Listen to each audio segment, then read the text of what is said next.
J'ai choisi de vous montrer aujourd'hui la réalisation d'un cendrier.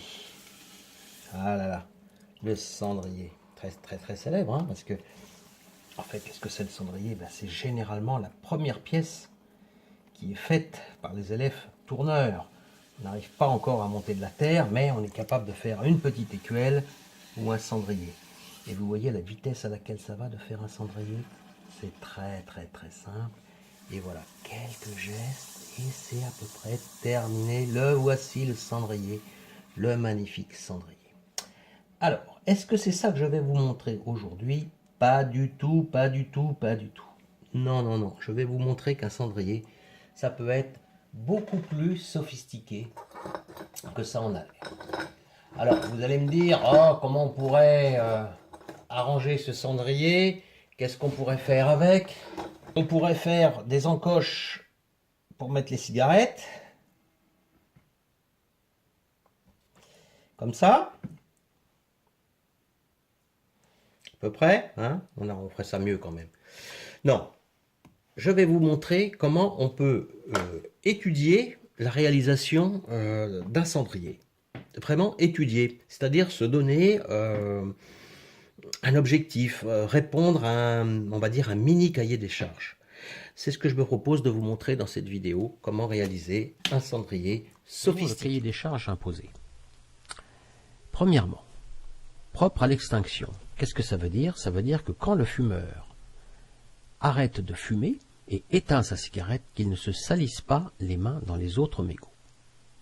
Deuxième chose, repose cigarette, ça veut dire qu'on peut poser sa cigarette sur le rebord de ce cendrier.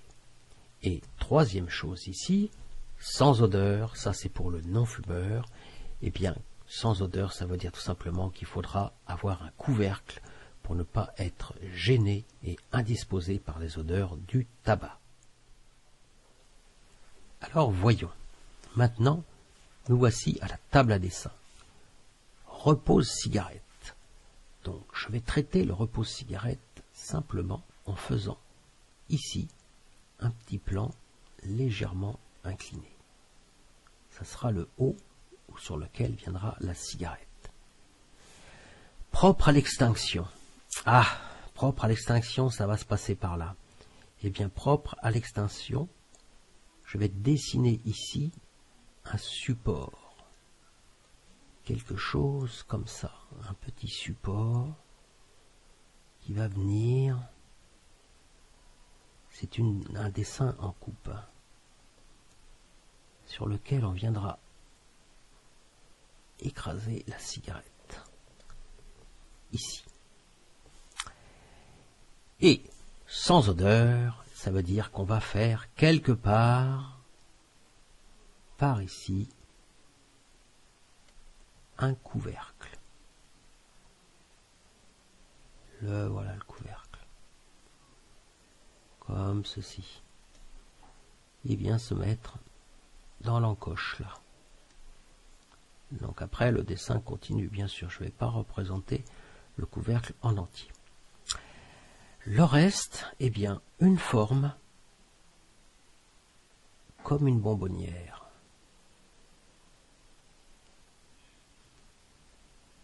Quelque chose comme ça. Et ici, l'intérieur.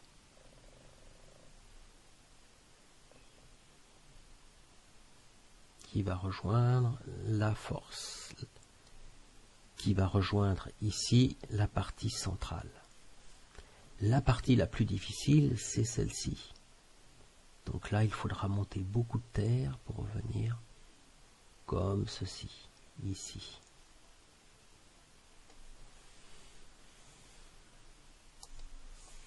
Donc je symbolise le dessin vu en coupe par des petites hachures. La partie haute, ici le morceau.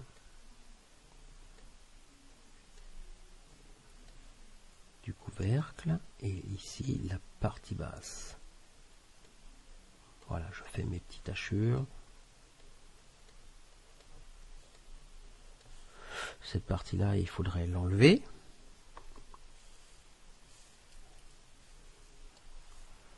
j'efface ici. Voilà. Tout petit peu plus propre le dessin pour que vous puissiez bien comprendre. Je continue les hachures.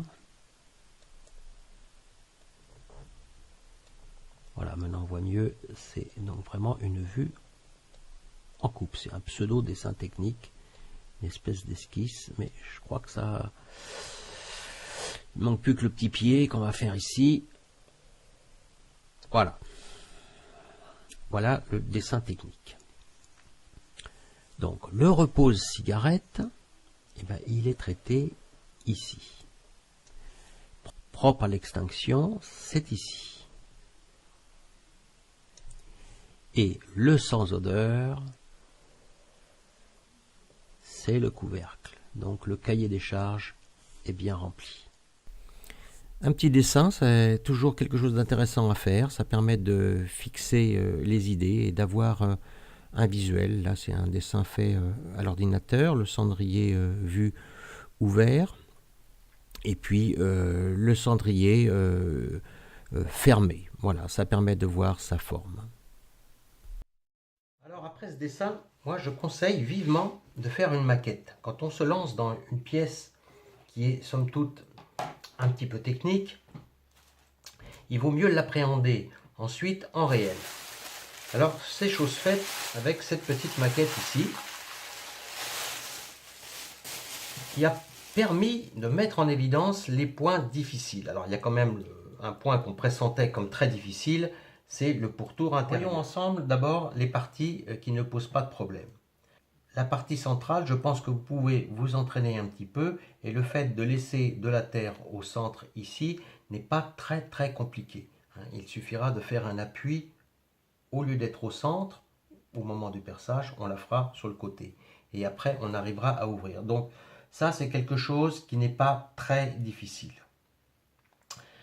La partie qui ne pose pas de problème non plus, c'est celle-ci, le couvercle. Qu'est-ce que c'est que le couvercle? C'est jamais qu'un espèce de cendrier, une espèce de gamelle fait à l'envers, et il n'y a pas de difficulté particulière.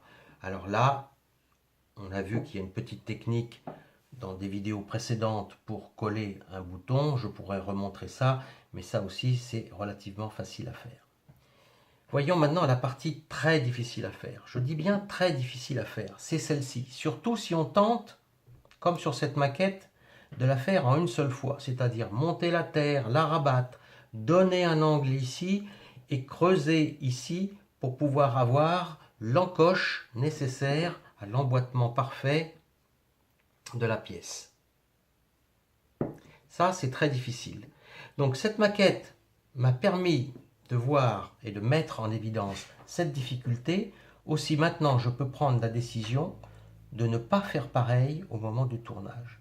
C'est-à-dire que là, je prends la décision de monter la terre avec un gros bourrelet, le mettre en forme avec ici cet angle, et puis c'est tout. On va laisser cette partie-là jusqu'ici droite, et l'encoche sera réalisée au tournassage. Et je pense qu'en faisant de cette manière, cette pièce sera abordable pour presque tout le monde.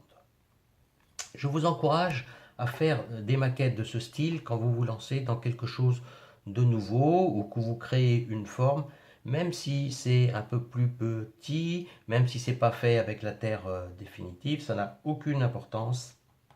Ça permet de mettre en évidence certaines choses. Voilà, donc rendez-vous dans quelques instants pour cette fois-ci la réalisation. Et voici la réalisation finale du cendrier. J'ai pris ici une terre de craie. Pourquoi? Eh bien, ma foi, si on oublie le cendrier à l'extérieur et que c'est l'hiver, on aura une chance de le retrouver au printemps. Alors, je ne commande pas tout ça, hein.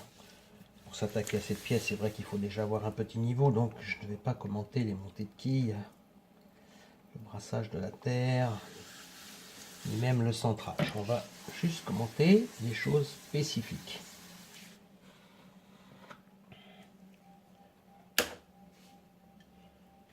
peut-être mettre un petit peu d'éclairage. J'ai pris environ 800 grammes de terre. Donc, première chose qui change par rapport à ce que l'on fait d'habitude. D'habitude, on perce au milieu, mais là, il nous faut laisser de la terre. Donc, je décale mon pouce simplement sur le côté, mais je fais le même geste. J'appuie.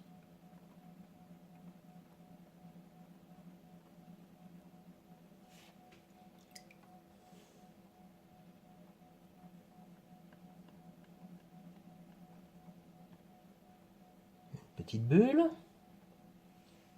Ah, pas de pic.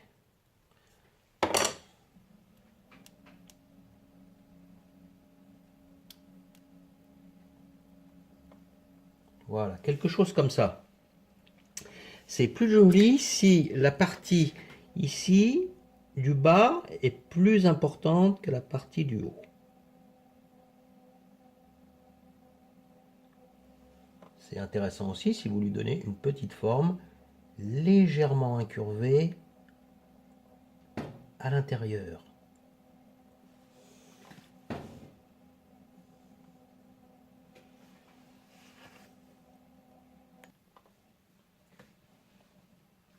Donc on peut affiner un petit peu la forme à l'éponge.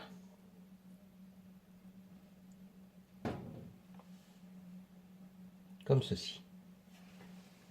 Voilà, pour la partie centrale, l'endroit où on va écraser les cigarettes. Maintenant, on va s'occuper du bord. Donc je continue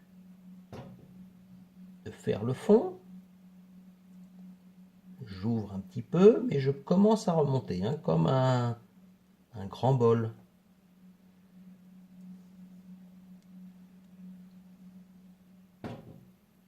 Pour avoir un galbe. Maintenant, je vais m'occuper de remonter la partie extérieure.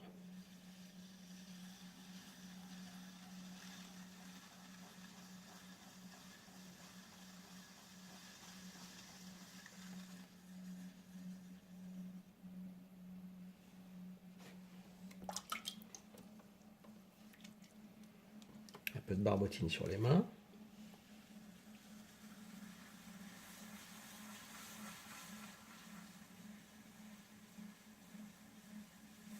J'ouvre, je pince et je remonte de la terre.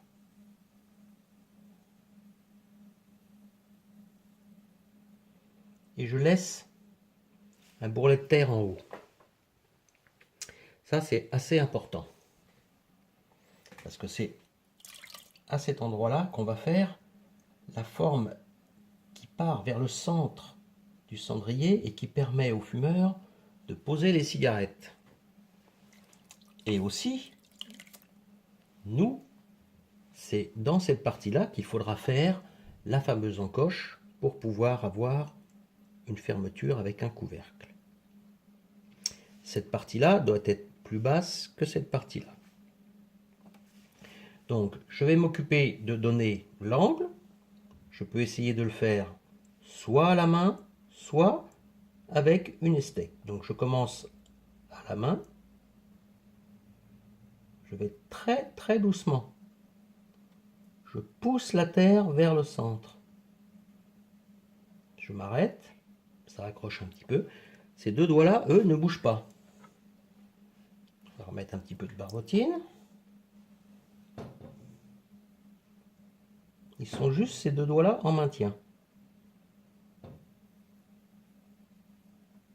Attention, il ne faudra pas que cette partie-là sorte de trop, qu'elle soit trop fine. Il faut que ça soit résistant. Et je commence à donner l'angle.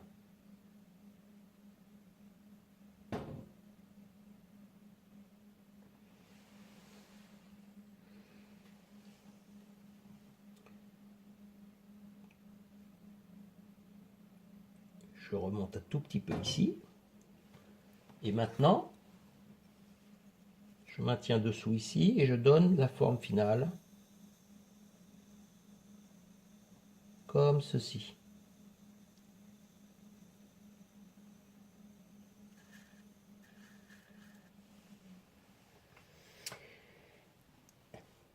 C'est ici, au tournassage, on va faire l'encoche pour la partie supérieure. Il faut donc que je m'assure que j'ai assez de terre dessous. Parce que si j'enlève ici et que je tombe, on va dire, que j'en enlève trop par rapport à l'épaisseur, ça fonctionnera mal. Alors dans mon cas, je vais resserrer un petit peu pour redonner un petit peu d'épaisseur.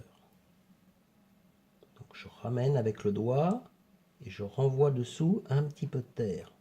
Parce que je trouve que j'en ai pas assez.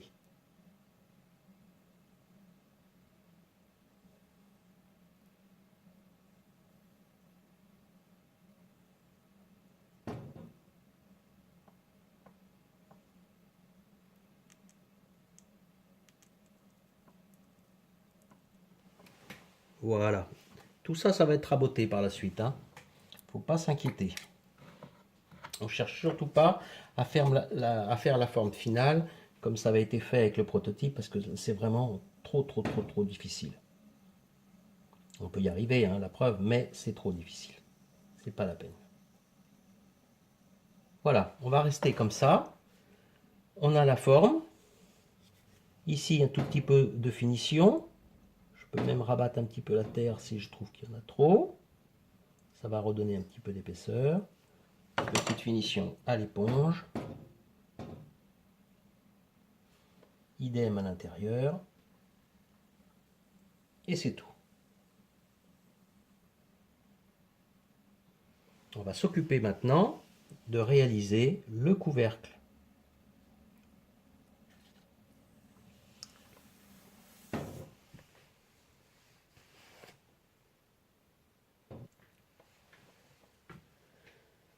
Avant de réaliser le couvercle, je prends soin de mesurer l'intérieur du couvercle.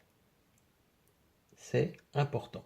L'extérieur, un petit peu moins, on le mesurera tout à l'heure, mais vous allez voir que l'extérieur va le faire un peu plus grand. Comme ça, on pourra raboter exactement les deux parties en même temps, et le haut et le bas. Et on aura une jointure absolument parfaite. Donc voilà, ça me semble bien. Allez, à l'œil, je dirais qu'il y a environ 8 mm.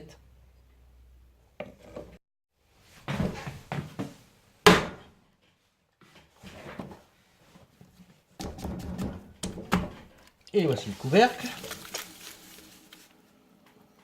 Alors, j'ai pris environ 600 grammes. C'est un peu au pif, mais je pense être à peu près dans le vrai. S'il y a un peu trop, on en enlèvera. Et de toute façon, il en partira beaucoup au moment du tournassage.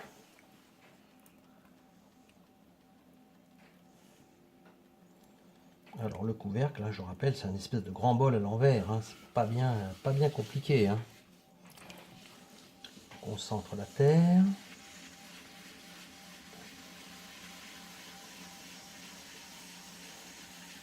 Je descends. Vous voyez, très bas puisque c'est une forme ouverte.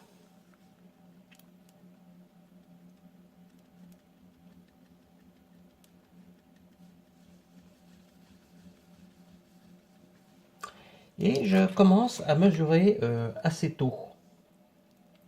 C'est-à-dire maintenant. Je commence à mesurer parce que faut voir jusqu'où l'on va. Donc vous voyez, là, il en manque beaucoup. Donc je redescends un tout petit peu.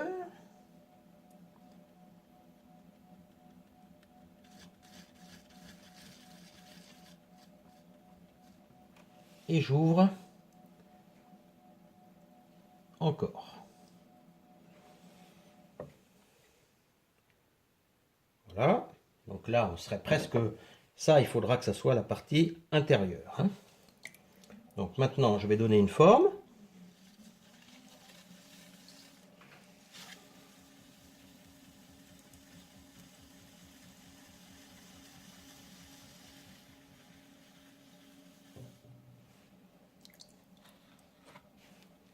Et il faut encore ouvrir.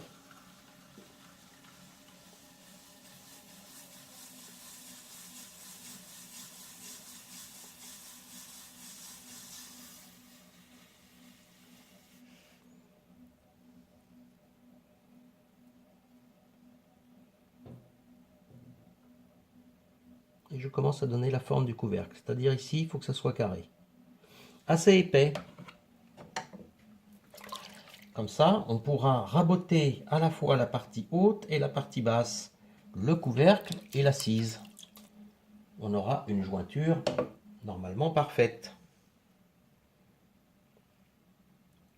Alors, combien il nous manque? Il nous manque en ouverture, allez, un bon centimètre. Mais pas plus. Pas plus. C'est plus dur de refermer. On peut, hein, mais c'est plus dur.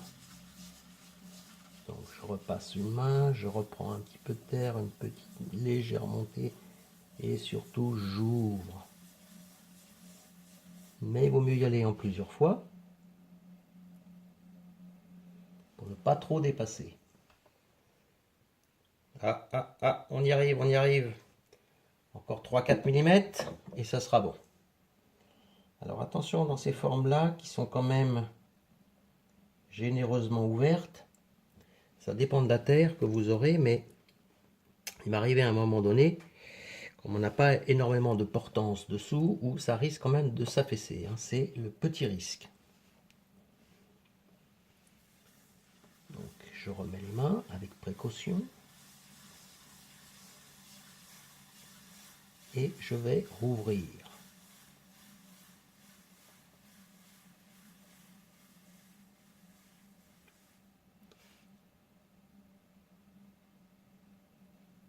Et on va vérifier. Ça, je vous encourage vraiment à aller très très lentement et progressivement. Ben voilà, là on y est. Hein. Là on y est. On va essayer d'être un petit peu plus droit. Vous voyez,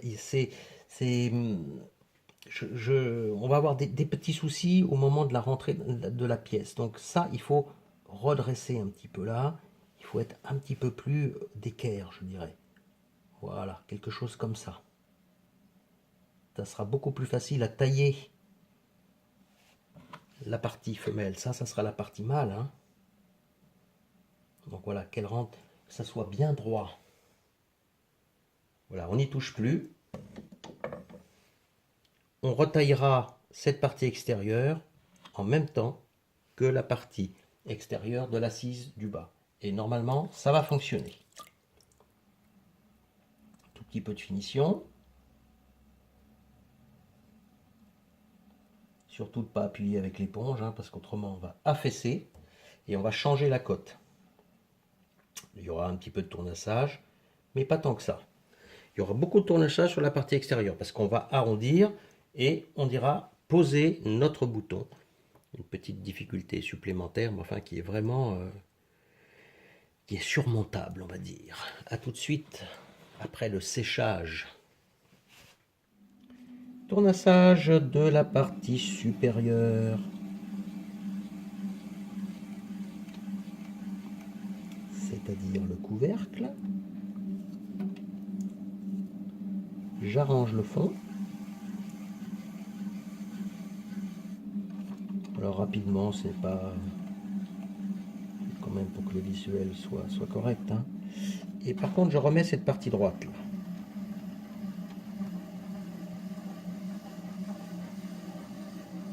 Voilà, c'est tout. Ici encore un petit peu de finition.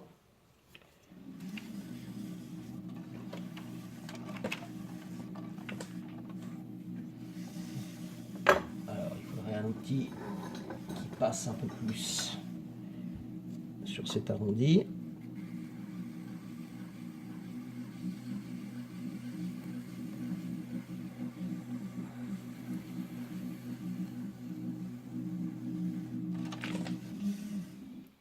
Donc là je donnerai un petit coup d'éponge, je ferai une finition un petit peu mieux plus tard ou carrément à sec.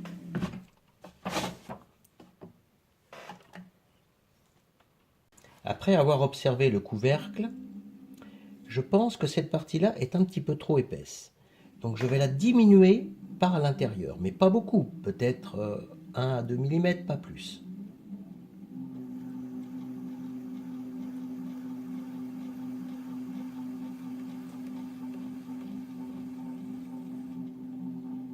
Voilà, je pense que c'est pas mal comme ça.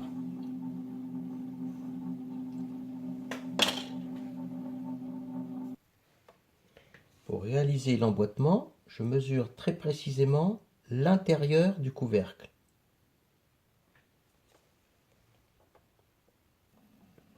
Je reporte ici la mesure.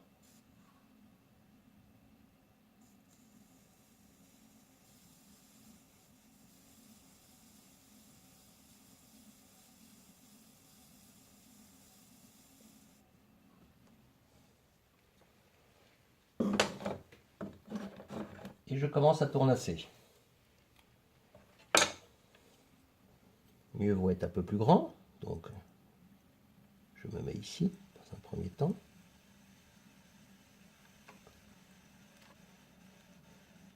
Et je commence à faire l'encoche.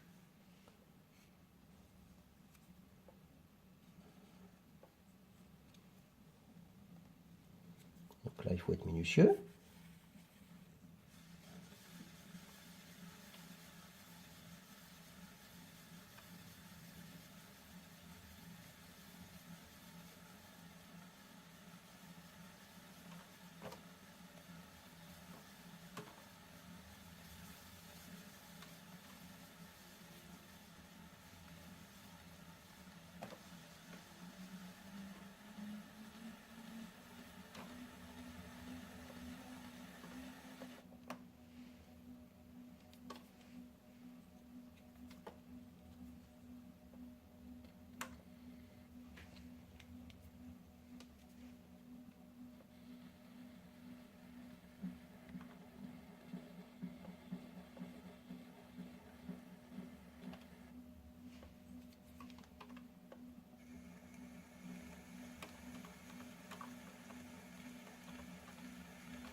Et je fais un essai.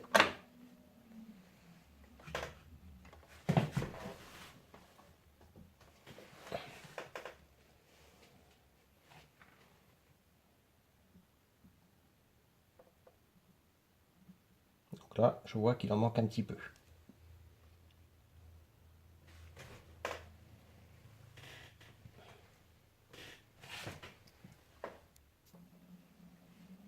Donc j'en enlève un peu sur le bord.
On essaye.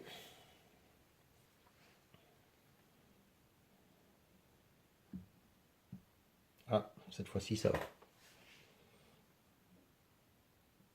Très bien.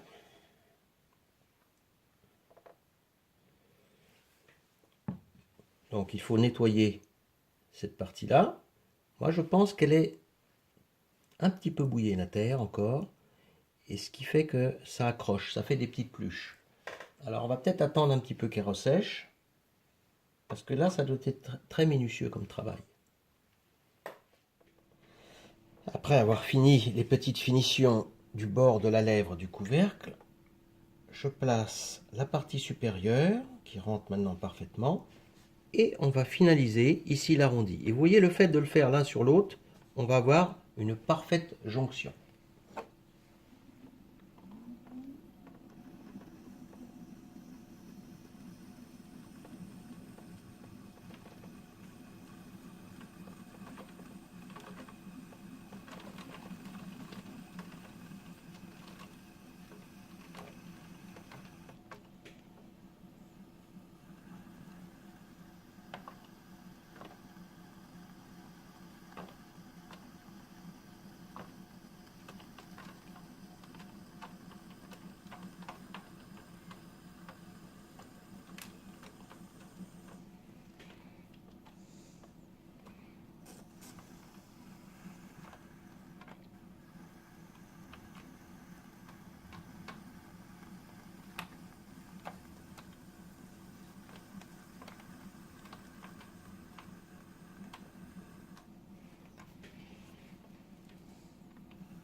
Bien voilà. On tournera le bas quand ça sera sec et décollé du rondeau. Maintenant, on va s'occuper de la partie hausse. On va faire un bouton. Donc je commence par guillocher.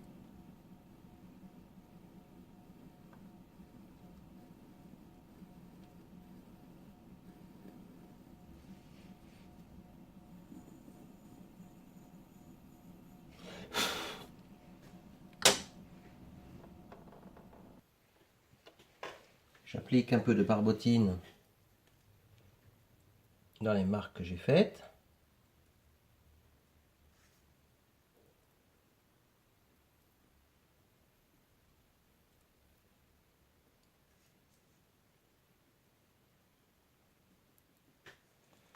Et on laisse sécher. Pendant ce temps-là, je fais un peu de finition.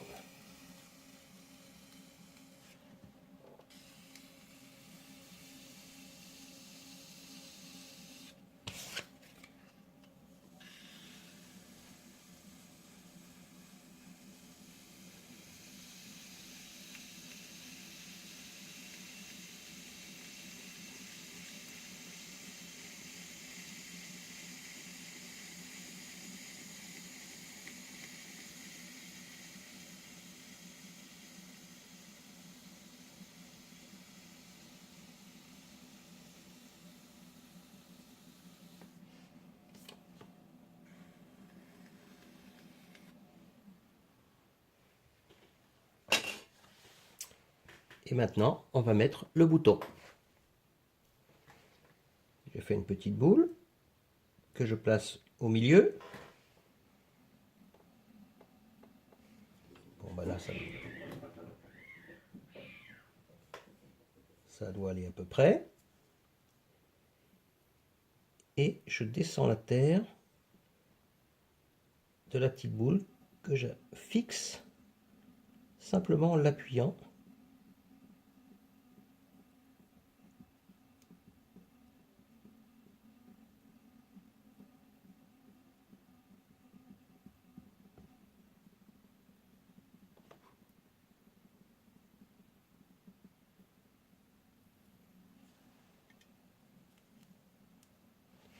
J'enlève un peu de surplus. Et on va tourner cette petite boule. Le plus compliqué, c'est qu'il ne faut pas mettre trop d'eau sur la pièce.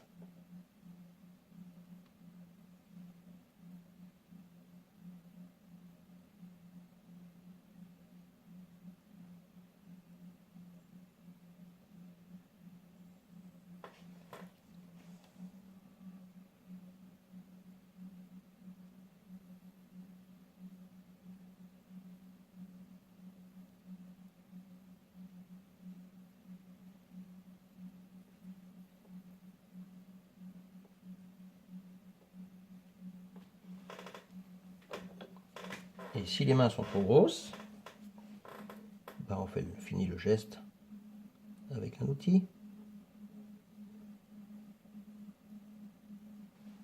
Et j'enlève le surplus.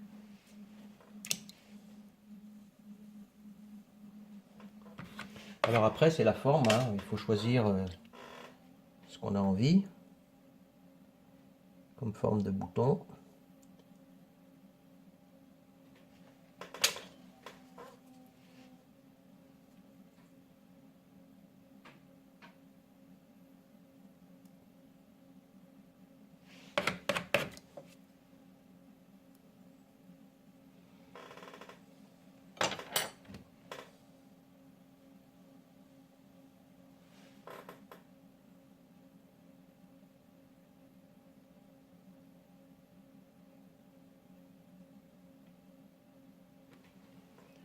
Ça serait original, hein.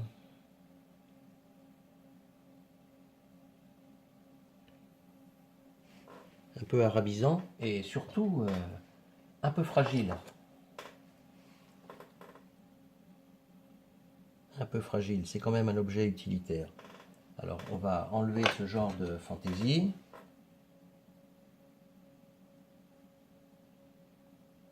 On va rester dans quelque chose de plus sobre.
Et bien voilà, là-dessous il y a un cendrier, hein, on dirait pas, mais c'est la vérité.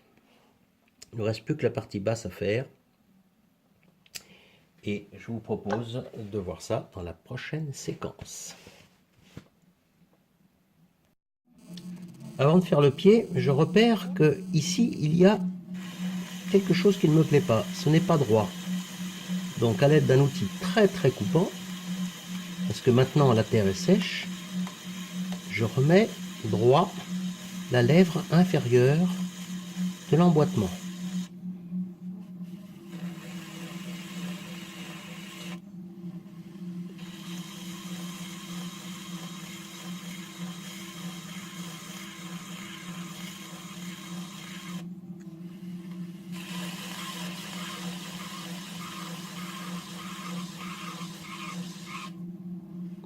Quand ça c'est fait, je marque avec une pierre l'angle. Ça va le durcir un petit peu. Ça va éviter de l'ébrécher. Et je fais pareil ici.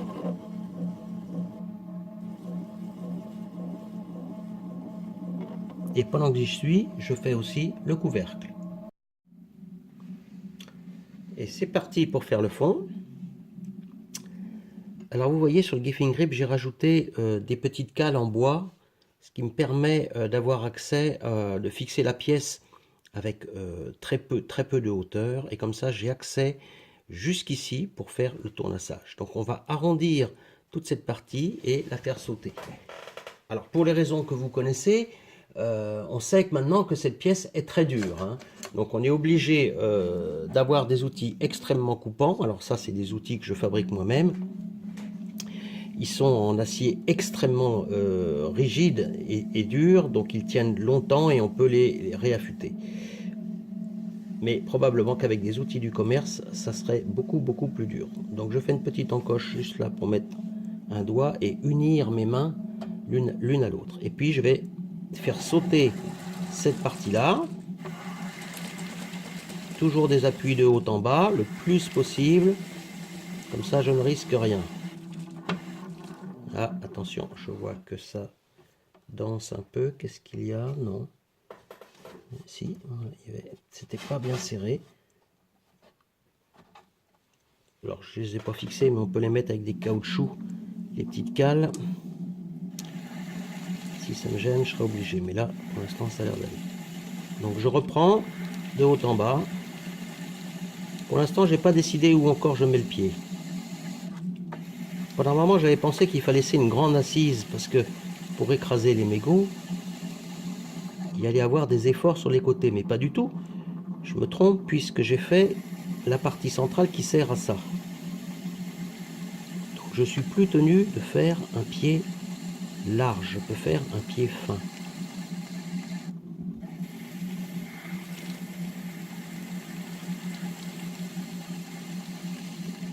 Donc je poursuis l'arrondi.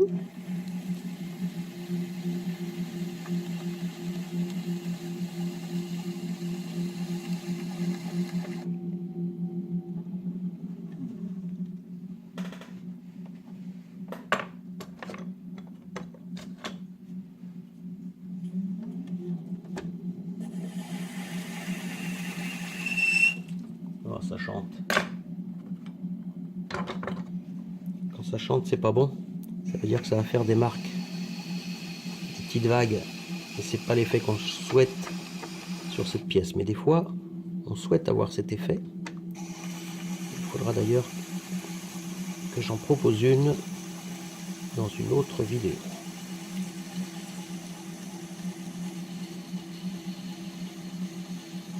Moi, j'ai envie de mettre le pied quelque part par là.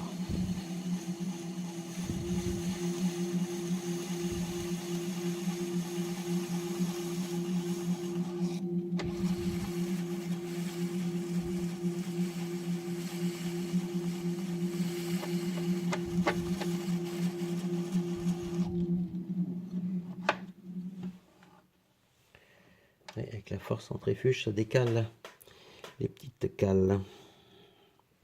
Je vais donc les fixer avec un élastique.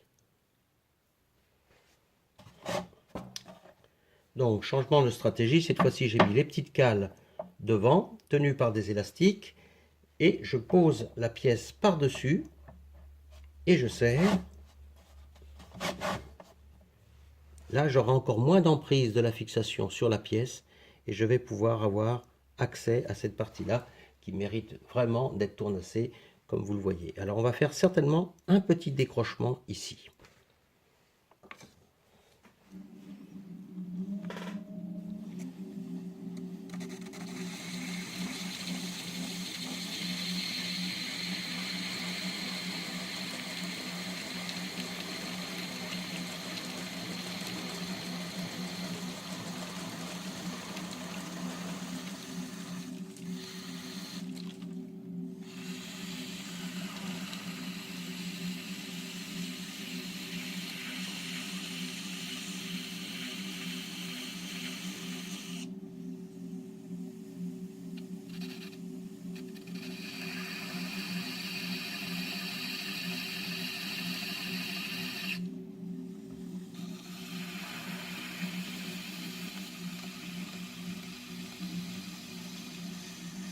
Donc maintenant, je soigne l'arrondi.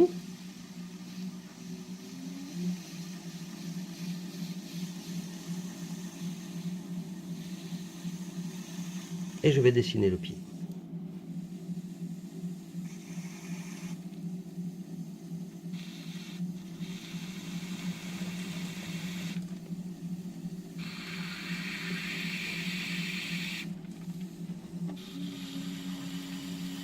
Alors la pointe de cet outil est aussi coupante, ça permet de faire des choses extrêmement fines, extrêmement précises.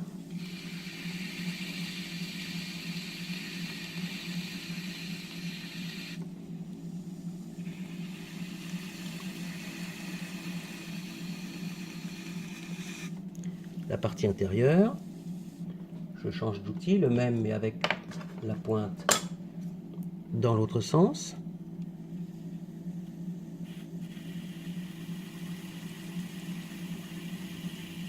Et voilà, il n'y a plus qu'à enlever maintenant. le centre.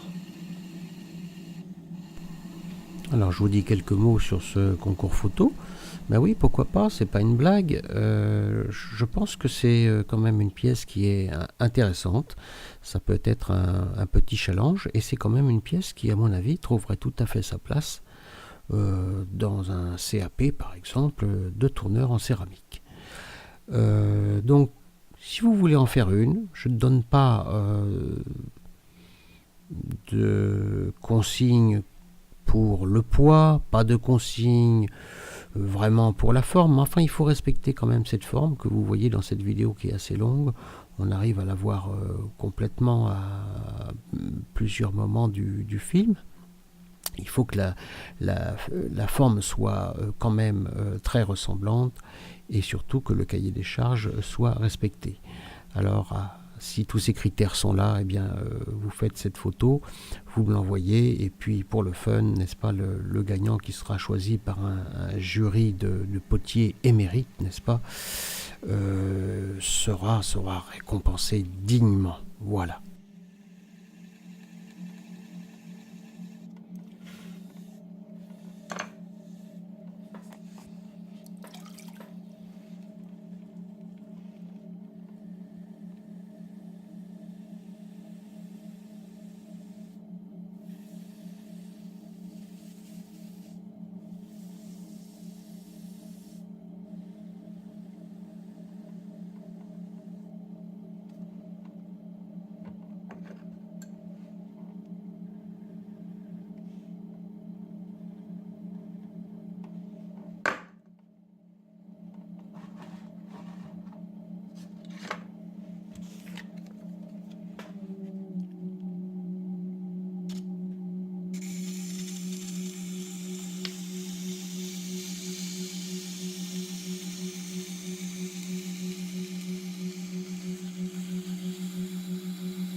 Bien voilà, ce cendrier.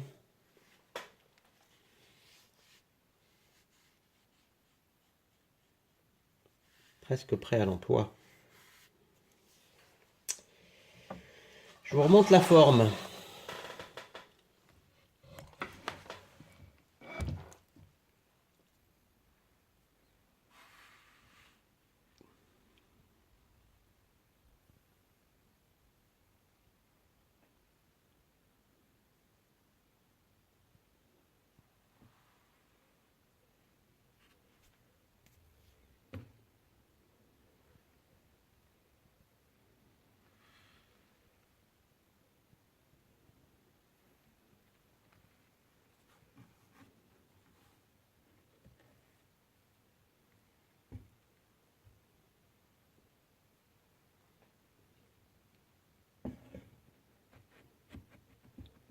N'oubliez pas de laisser un petit peu de jeu pour les mailles, hein. Très important ça. Bon ben voilà, il n'y a plus qu'à se mettre au boulot si vous voulez participer à ce concours. Rendez-vous quand même après l'émaillage. Interdiction de fumer, mais pas pour nous. Voilà, de quoi fumer, ceux qui ont envie. Même le cigare. Bon, j'ai même pas une vraie cigarette. C'est nul hein, pour la démo.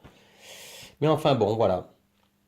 Il est arrivé au bout, ce cendrier magique. Repose cigarette. Éteins cigarette.